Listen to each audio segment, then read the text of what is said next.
Chief Olson, did you visit Flinders Aluminum Company before the night of the fire? Yes. And in what capacity?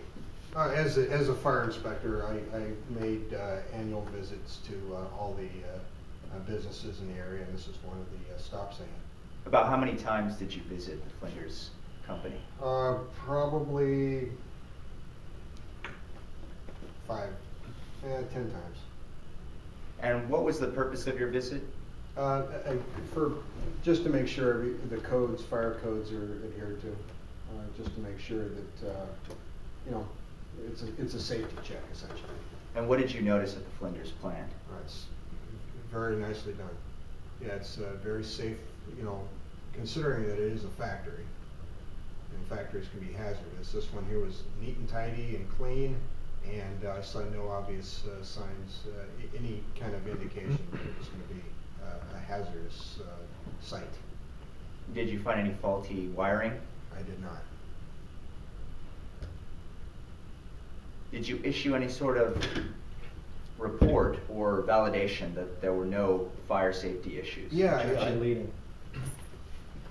Sustained. Please rephrase, counsel. In connection with your visit to the Flinders Company, did you issue any reports? Objection. Legal. I'll overrule that one. You can answer. Yeah, I did. And what was the substance of those reports? It's just it's a validation that I had inspected the plant and that everything was in good condition. I never wrote any sort of citation, a safety or hazard citation. So the fire took place November 16th, 2006. When did you visit the site after the fire? The next morning, a few hours later. And what was the purpose of your visit? I'm a fire investigator. I wanted to go back in the daylight and look at it and figure out how the fire started and what caused it. And when you were there the next morning, what did you notice? Well, it took a long time to investigate this fire, but I will say that obviously the most glaring thing was the fact that there was a dead body there. It had been crushed and burnt.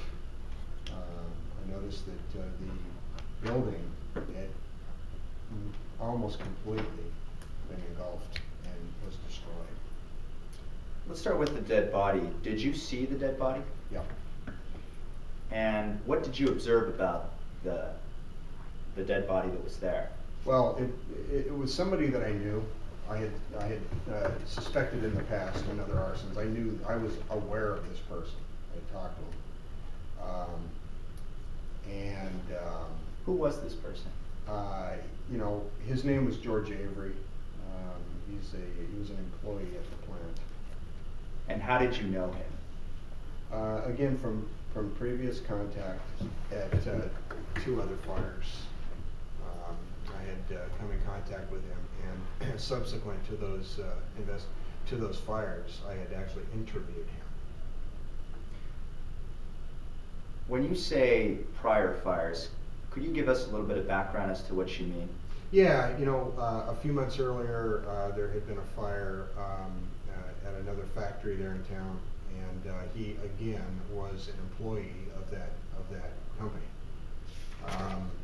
and I suspected him strongly of being the arsonist. And prior to that, what was the basis of that suspicion, sir? It was. I have to refer to my report here. So would referring to your report help refresh your recollection? Yeah, it sure would. Your Honor, may I approach? Yes, you may.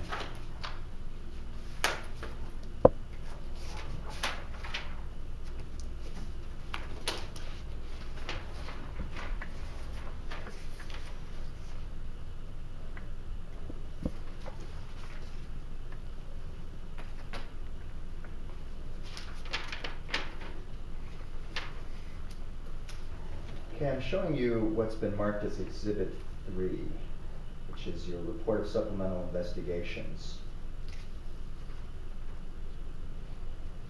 do you see, what is that, the fourth paragraph, you mentioned that George Avery had been connected to 2 prior fires at the Yap Hank and Fast companies? Yes. And was Mr. Avery an employee at those, those facilities? He was. Actually, Mr. Avery at the Fast Factory was a paid consultant. And the Yaphank fire, he was an employee, a designer. And what aroused your suspicion as to Mr. Avery and those fires? Well, for starters, to be a person that worked in 3 different buildings that within a relatively short period of time that got on fire is very unusual. Mr. Avery was the only one that's connected to all 3 of these fires. And they're all in a very small area, just a few blocks, which is incredibly, mathematically, it's incredible. He also had access to some flammables, such as hydrochloric acid, things that could have easily started the fire. Okay, returning back to the building itself. The day after the fire, you saw the building. Could you describe for the jury the state of the building? Yeah, the building was a really old affair. It was built in the early 1800s. After the fire, what did you see of the building? Oh, I'm sorry. After the fire, it was almost completely destroyed. There's one section, one corner that was still standing, but by and large, the roof had collapsed. It's a 4-story building, and it had burnt literally to the ground.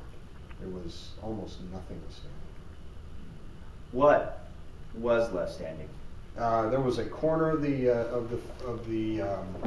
building that was still standing, but in terrible repair. Which part of the building was still left standing? I'll have to look at that also, if you don't mind. Not at all.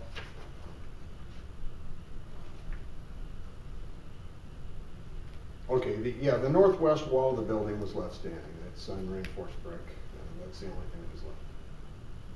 So returning to your investigation, when you saw the dead body, you saw the building pretty much burned to the ground, how did you go about investigating the fire further? Well, it's really important to look at the victim. You find out if he has any burn marks on him, whether he was actually involved in the fire, whether he was alive during the fire or whether he was dead in the fire. He might be a murder victim, for all I know. And these are things you have to check out. So you want to really look at your victim. Now the coroner's going to take that body away and do their own autopsy and their own investigation. But 1 minute. Once he's removed, then you look at what you have in front of you, and you also review videotapes, news feeds and security cameras, talk to witnesses, and you try to figure out how the fire actually spread, and that gives you a clue as to maybe where the fire started. And once you sink your teeth into the actual fire scene itself, physically, you'll find out a lot. You start to dig down through the rubble and the ashes, and you find out things, say, on the concrete floor. You may find, in this case, we found spalling, which is the destruction of the surface of the cement. And where did you find the spalling? Right in the hydrochloric acid room, the storage room. And where was that in the building? That would have been on the southeast corner of the building. Would it refresh your recollection if I showed you a floor plan of the building? I'd love it. Thank you. Your Honor, may I approach? You may approach.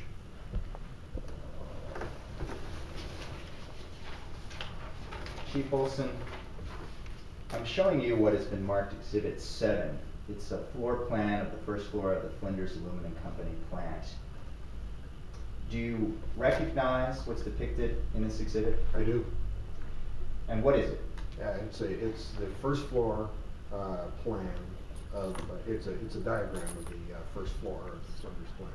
And would you say this is a fair and accurate depiction I do. of that first floor? I would. And where was the spalding in relation to the first floor of this building? Well, the spalling, see in the southeast corner of this plant is the hydrochloric acid storage room. And right in front of the shelves where the hydrochloric acid was, there was some spalling. Okay. And just to clarify things for the record and for all of us, including the jury, is it the southeast or was it the southwest corner of the building? I'm going to call this the southeast corner, Okay. unless I'm missing something. If you could help me get Sure. oriented with this map, Sure. Chief, would the top of the page be the north? Yeah, if we're calling that north, that's fine. Then I'll retract that and say it's the southwest corner. If north is up, which is the way I typically draw, then it would be the southwest corner. Okay, but based on it, so you saw the structure, and based on what you saw, was the hydrochloric storage room in fact on the southwest part of the building? It is southwest corner. Okay, and I'm looking at this exhibit and I see right next to it, what do you see right next to it, sir? It's a machine shop. Okay. Let's stop you there, Enrique. By the way,